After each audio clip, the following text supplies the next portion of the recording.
আপুনি ভাবি থাকে যে মইহে শুদ্ধ, সেই মই বৰ কথাটোৱে কিন্তু আপোনাক শেষ কৰি দিব। মই জানো, এইটো মোৰ আত্মবিশ্বাস, কিন্তু কেৱল মইহে জানো,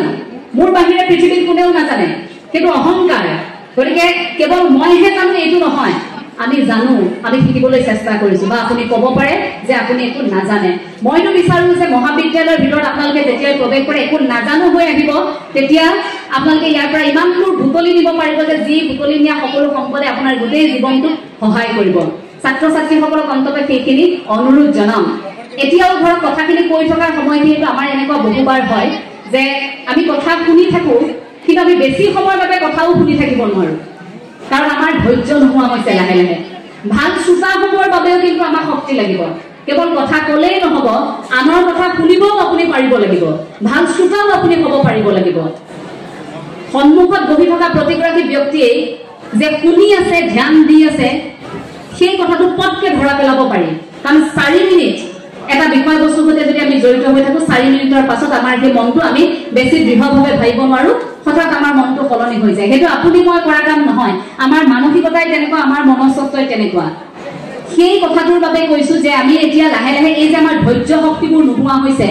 এই যে আমি কিবা এটা বিষয়ৰ সৈতে জড়িত হৈ অকণমান সময় থকাৰ পাছত পুনমকে আমাৰ মনটো কোনোবা এটা দিশে উৰা মাৰে। এতিয়া কথা কৈ থাকোতেও বহুতে এনেকুৱা হ'ব যে কথাখিনি শুনি আছে ঠিকেই, তাৰ পাছতো আমাৰ এনেকুৱা হয় যে পটকে চাই লওঁচোন মোবাইলৰ ষ্টেটাছটো, কালি দিয়া ৰিলছটো চাওঁচোন কিমান ভিউৱাৰ্ছ আহিলে। পুতুককে আপুনি ক'ব নোৱাৰে আপোনাৰ হাতখন মোবাইলত গুচি যাব, সেইটো আপোনাৰ ভুল নহয়, সেইটো সময়ৰে ভুল বুলি ক'ব লাগিব। কাৰণ হাতত থকা সেই যন্ত্ৰটোৱে আমাক ইমান বেছি এনেকুৱা আকৰ্ষণ কৰি পেলালে। এতিয়া আমি কথা পাতি থাকোতেও তেনেকুৱা হ'ব। কি ঠিক মই কিজানি সেইখিনি কথাখিনি কৈ শেষ হোৱাৰ পাছত বাৰে বাৰে মোবাইলটো যদি চাই থাকো, কথাখিনি ক'লো হৈ গ'ল, মই আজৰি, এতিয়া অকণমান মোবাইলটো চাই লওঁ। এই যে আমাৰ কথাবিলাক আমি যে স্থিৰভাৱে যিকোনো এটা বিষয়ত যে লাগি থাকিব নোৱাৰো, ধৈৰ্য শক্তিবোৰ যে আমি ক্ৰমাগতভাৱে হেৰুৱাই পেলাইছো, এতিয়া আচলতে তেনেকুৱা এটা সুস্থিৰ পৰিৱেশ সৃষ্টি কৰাৰ সময় যে আমি এতিয়া সেই ধৈৰ্য শক্তিটো ঘূৰাই আনিব লাগে। আগতে কোৰৰ ব্যৱস্থা আছিল, ছাত্ৰ ছাত্ৰীসকল গৈছিল, গুৰুমাৰ সৈতে কাম কৰিছিল, শিক্ষাগুৰুৰ সৈতে লগতে থাকি প্ৰায় বছৰ বছৰ দিন কুলত থাকি সকলো জীৱন শিক্ষাৰে শিক্ষিত হৈ, আনুষ্ঠানিক শিক্ষাৰে শিক্ষিত হৈ ঘৰলৈ উভতি আহিছিল সম্পূৰ্ণ শিক্ষিত হৈ। কিন্তু আমি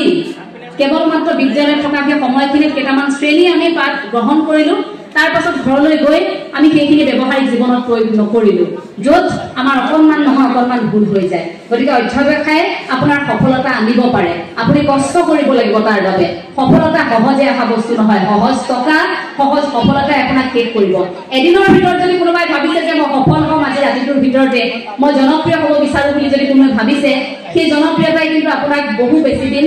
ধৰি নাৰাখে। মানুহৰ মনত শিপাই থাকক। এই মাৰ্কশ্বিটখনে, এই চাৰ্টিফিকেটখনে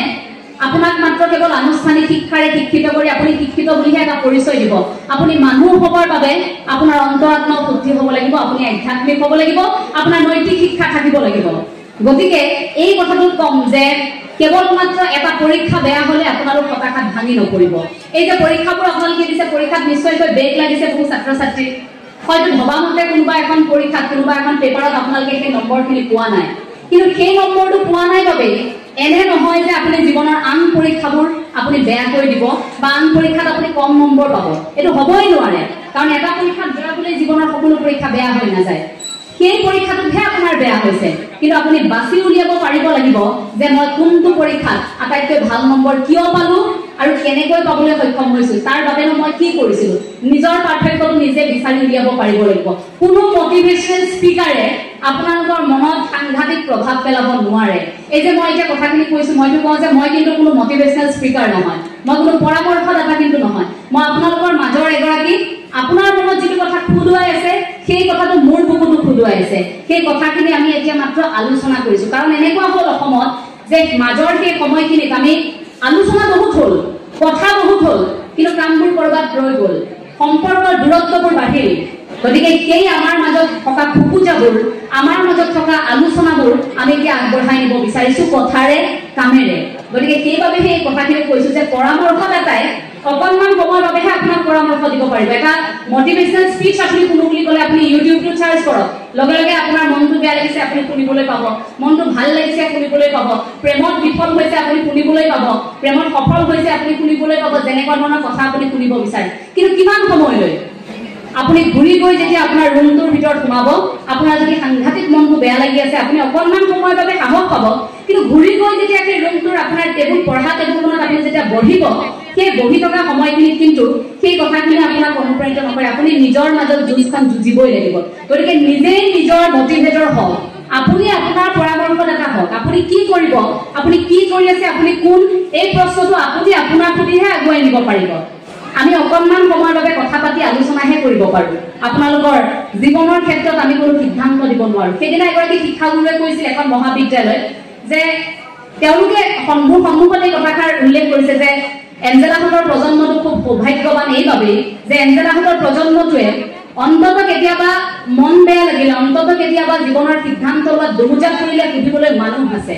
অন্তত এঞ্জেলাহঁতে পৰীক্ষাত উত্তীৰ্ণ হোৱাৰ সময়খিনি তাৰ পিছত কি পঢ়িব এই কথাখিনি সুধিবলৈ মানুহ আছে কিন্তু আমি সেইটো সময় পাৰ হৈ আহিলো যিটো সময়ত আমি পৰীক্ষাত উত্তীৰ্ণ হোৱাৰ পাছত আমি এতিয়া কি পঢ়িম সেই কথাটো ক'বলৈও আমাৰ কাষত কোনো তেনে মানুহ নাছিল ভাবি চাওকচোন আমাৰ আগৰ প্ৰজন্ম তেওঁলোকে যেতিয়া পঢ়িছিল ধৰক মেট্ৰিক উত্তীৰ্ণ হ'ল তাৰ পাছত উচ্চতৰ মাধ্যমিকত কি বিষয় ল'ব সেই বিষয়কেইটা ক'বলৈ তেখেতলোকৰ কাষত মানুহ আছিল সেই পৰামৰ্শখিনি দিব পৰা নাছিল কোনো পিতৃ মাতৃও সাংঘাতিক শিক্ষিত নহয় গতিকে সেই পিতৃ মাতৃয়ে কেনেকৈ সাহস দিছিল সেইসকল ছাত্ৰ ছাত্ৰীক তেনে তুলনাত আমিতো এতিয়া বহুত পাইছো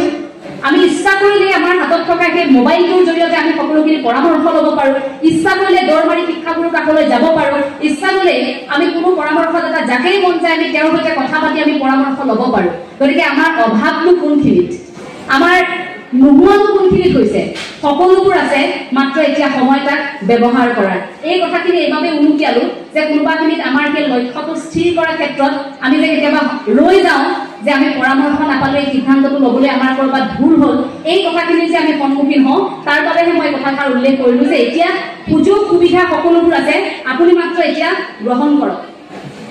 এই বিশ্বায়নৰ সময়খিনিত আপুনি যান্ত্ৰিকতাৰ পৃথিৱীৰ পৰা নিজক অকণমান আঁতৰাই আনি আপুনি মানুহৰ এই যুঁজখনত যে যুঁজি আছে ইয়াৰ মাজত আপুনি আধ্যাত্মিক হওক ছাত্ৰ ছাত্ৰীসকল আধ্যাত্মিক হওক ধৰ্ম গ্ৰন্থসমূহ লাহে লাহে অধ্যয়ন কৰিবলৈ আৰম্ভ কৰক আৰু প্ৰতিগৰাকীয়ে যদি নিজক অসমীয়া বুলি ভাবিছে তেন্তে অকণমান সময়ৰ বাবে হলেও আপুনি নামঘৰলৈ যাওক অকণমান সময়ৰ বাবে হলেও জগতগুৰু শ্ৰীমন্ত শংকৰদেৱ গুৰুজনাৰ নীতি আদৰ্শৰ বিষয়ে আপুনি পঢ়ক আনক কওক আপুনি যদি বাৰ্থডে পাৰ্টি এটালৈ যাওঁতে লগত 4টা ল'ৰা ছোৱালী লৈ যাব পাৰিছে যদি আপোনালোকে আন অনুষ্ঠান এটালৈ যাওঁতে বিহু চাবলৈ যাওঁতেও যদি লগত লগ ধৰি কেইবাজনক লৈ যাব পাৰিছে নামঘৰলৈ তেনেকৈ 4জনে লগ হৈ যাওকচোন 5গৰাকী লগ হৈ যাওক 5গৰাকী লগ হৈ গৈ আলোচনা কৰাক সেই পৰিৱেশটো বুজ লওক কিন্তু আমি যিমানেই আঁতৰি থাকিম এই সময়বোৰৰ পৰা এইখিনি আমাৰ সময় হোৱা নাই বুলি কৰবাত আমি এটা সময়ত এনেকুৱা এটা পৰ্যায়ত ৰৈ যাম যেতিয়া বিচাৰিলেও আপুনি এই সময়খিনি বিচাৰি নাপাব এনেকৈ এদিন চকুৰ আগত আমাৰ গাঁওবোৰ শেষ হৈ গ'ল আপোনালোকে আগৰ গাঁওবোৰৰ পৰিৱেশবোৰ এতিয়া গাঁৱৰ পৰিৱেশ একে দেখিছেনে নাই দেখা কাৰণ গাঁওখন আমি তেনেকৈ এৰি থৈ আহিলো ভুল আমাৰ আমি তেনেকৈ গাঁওখন এৰি থৈ উচ্চাকাংক্ষাৰ সপোন দেখি আমি ওলাই আহিলো আমি সেই গাঁওখন এতিয়া বিচাৰিবলৈ সেই পৰিৱেশটো নাপাওঁ আমাৰ দুখ লাগে